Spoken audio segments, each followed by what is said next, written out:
سلام. توی یه کیک آبی رو ازم میخری؟ به من پول ندارم پیشم.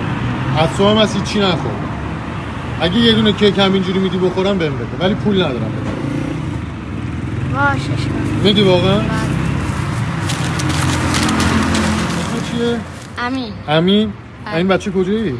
اردبیل. ترکی؟ بله. چند سالته؟ 11. 11 سالته. مدرسه میری؟ بله. کلاس چندمی؟ سوم. اگه مدرسه نمیری؟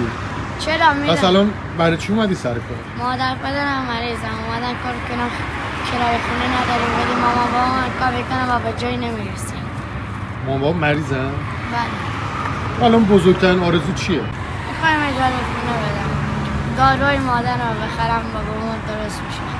اجاره خونت رو بگی؟ من الان اجاره خونت رو بدم تو خوشحال میشی؟ بله. اینا رو بگی؟ برای چی من شما گشنت نبود؟ یه دقیقه بگی. این آره هم کمک به اجاره خونتون باشه، هم داروی پدر مادرتو بخر. واقعا؟ بعد شماره هم بهت میدم، بهم زنگ بزن من داروهاشون رو خیلی ممنون. قربونت.